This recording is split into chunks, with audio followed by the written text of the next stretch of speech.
Okay, we can start talking about it. So there's... We are live? Well, we're recording. We are. That would be live. Yeah, there's the camera recording. right there. Nice finger. Thanks. I think I saw your fingerprint. Don't Nice. steal my identity. This is Katie. I'm Chris. I'm called Pops. And we are from fancyfreerv.com. So we're sitting in the 30 foot? Yep. 30-foot Prowler. Let me just move the camera real quick and just kind of give a roundabout tour.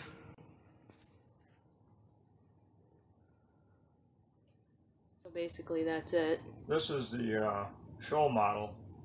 I just found out today that the one that I ordered is going on the production line on the 6th. The 5th. On the 5th, and we April should 5th. have it delivered a week after that. Yep, it'll be here. That's pretty Yeah. exciting. So, Pops, why did you choose the Prowler? Why did we choose the Lynx, Prowler 30-foot Lynx? Well, first of all, I have a Suburban, and it's only a half-ton, and this is about as big as I can go that the Suburban would accommodate weight-wise. And lengthwise, it's a 30-foot, 34 with the tongue. And we want to get into the backwoods and out in the desert, up in the mountains, and do the dry camping or boondocking, however you want to say it. They say it both ways. And that is getting out and off the grid and with no amenities. Bring our own water, have solar and a generator if need be for emergencies, and just get out there in the wilderness. And much if it was much longer than that, we'd have more difficulty getting in. And this is kind of a low profile. Some of the other ones are a little taller. So there's places where we still won't be able to get into because of overhang trees and such, so we have to watch out for all of that. So this seemed to be about the best fit. Plus it's a 2-bedroom, so Katie has her privacy. I get my own room. I'll have mine, yeah. We'll have a full tour of when his camper comes in, because it's going to be in his name, obviously, and he's my dad. So it'll be his, and we'll have a full tour when that comes in, because it's like this model. It'll probably look the same, more than likely, but this isn't ours, so we'll have a full, complete tour. This video is all about how to choose the right trailer for you. So there's a lot of trailers that he actually went through, and we did a lot of research on, and he did most of the work because he knows his truck, and he knows the limits of his truck. Well, there's another reason, too, is that when I decide to sell this and get another one, upgrade, downgrade, size-wise, I'll have a better audience for selling it, because not everybody is going to be capable of doing a 5th wheel. So there's a limited audience there to sell to, and this would have a big, wider variety of people that would be interested. And being, well, what they call adult-driven, because 2 adults in here and no kids and smoke-free, it should sell faster for more. It should be a good turnaround for me. Not only that, it's actually a really popular model. It is. And it has high ranking, so it's going to be a really good resale. But the plan is to keep it for a year and then maybe upgrade later on. And I'm looking into actually getting rid of the Suburban and doing a diesel pickup because of the stuff that I'm going to have to haul in the back of the Suburban or pickup. Might be a little stinky, if I have to resort to some gas or whatever. Gasoline, not, is it my gas? Not that kind of gas. Not my gas. There'll be plenty of that, probably. Yeah, we're going to get along just fine.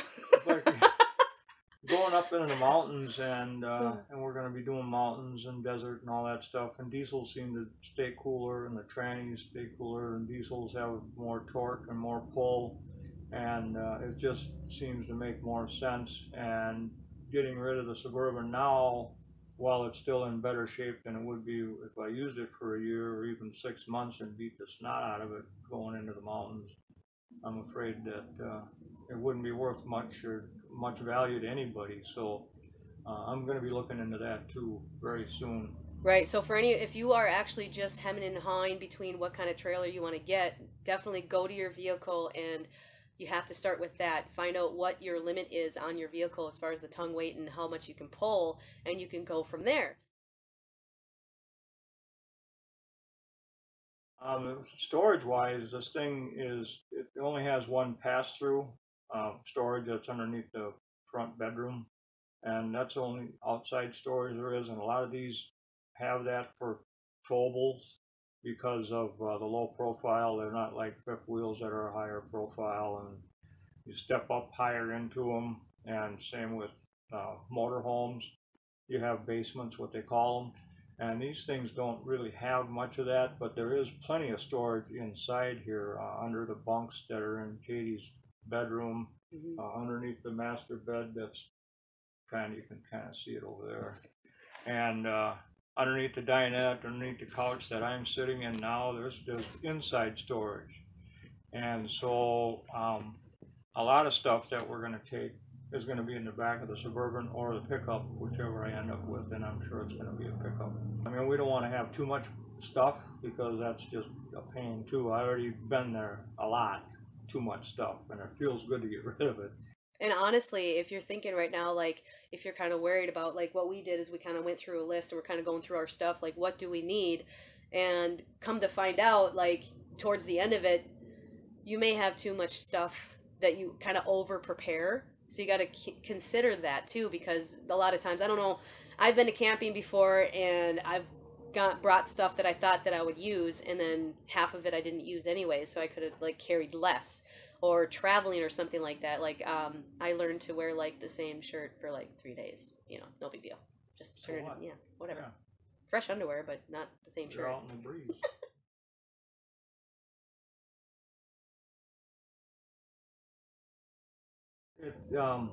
It'll serve us well even when it gets cold in the desert, and it does.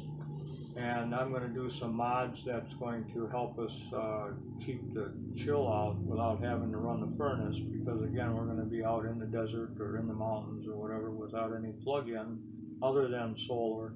So we're running on battery for the most part, and we don't want to take up a lot of juice, so we'll have to have some other, you know, the heat in here is forced air, so we don't want that fan going. So I'm going to do a mod to keep the chill out, as I said, and I'll share that with you in the next video that we do. Absolutely. Coming to a YouTube near you. That's right. Soon. You watch too much TV. No, I don't. No, I know you don't watch any.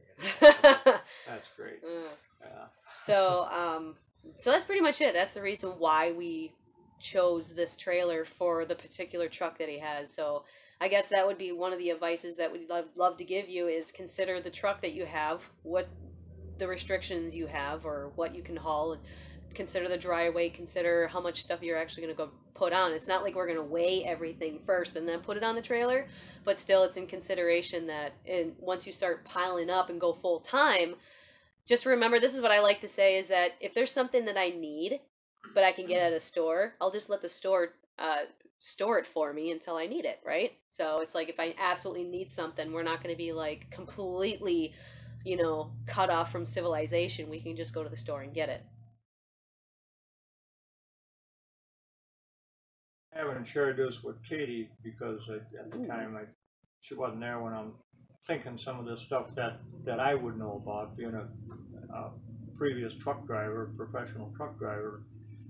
Is that when we have everything loaded in here, I'm going to take it to the local truck stop, which isn't far for me, and I would highly recommend, no matter how far it is, you go somewhere, even some companies have scales, and run across the scale your whole rig attached to it, and then do the rear axle, pull off the front axle, get the rear axle on there, and then pull off the rear axle and just weigh the trailer by itself. Cool. And then you can take them figures, and you should be able to deduct, you know, some of the do the math, and actually overall you'll figure out how much weight you have in the trailer. And if you really want to get accurate, they'll probably, they might not. They don't like you dropping trailers on the scale because that knocks it around and could knock it off a kilter. But But I'm going to be doing that because I want to know where I'm at in weight. It's rated for 100,000, 10,000 pounds. Oh, right. And whoa. I'm thinking trucks. And even that's not. It's rated for 10,000 pounds and 1,000-ton weight. So there's a 10% thing. So that's average. And so I'm not going to go over because, you know, you get some high winds and you get some other things going on, curves. You don't want to be overloaded. You don't want to stress the tires. You don't want to stress the springs and axle.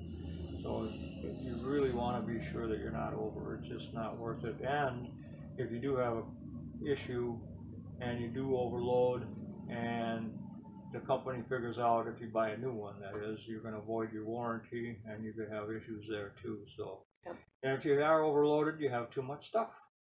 Just too much stuff. Get rid of stuff. Absolutely. Yeah. That's a good point. Like, we're going to have like 8 towels, but do we need 8 towels? Well, 8 towels? I don't know. Maybe. Well, I'll be cutting some of them up for rags because they there always need rags. That's true. Yeah. Yes. Another thing I'm going to need, and speaking of weight, which will have to go in the back of either the Suburban or pickup, and again, I'm sure it'll be a pickup, is a floor jack. I've always done my own work on my vehicles, and I have had issues where I have taken it, and so has Katie. We've had issues with the filter either being put on too tight or not tight enough. Oh, the oil filter. The oil filter for oil changes, and the drain plug is either too tight or not tight enough. Yep. And you know, they just hire kids at minimum wage, and you know, I'm going to do my own because I am going to be out doing a lot of traveling, so I'm going to do my own oil changes. And, you know, I have a way that I can... He'll probably make me do it since he taught me how to do it anyways. Well, she got to keep up on her expertise. It's true. Yeah. You know, you don't want to be losing that ability. No. Over time you do. So I'll have a closed container that I can dump this oil into after I drain it, and I can take it into the next town and find... Usually municipalities have free drain, places where you can dump that stuff. So that I don't have to, so I won't leave a big footprint. You know, I put tarps down and all that stuff. I'm very on that.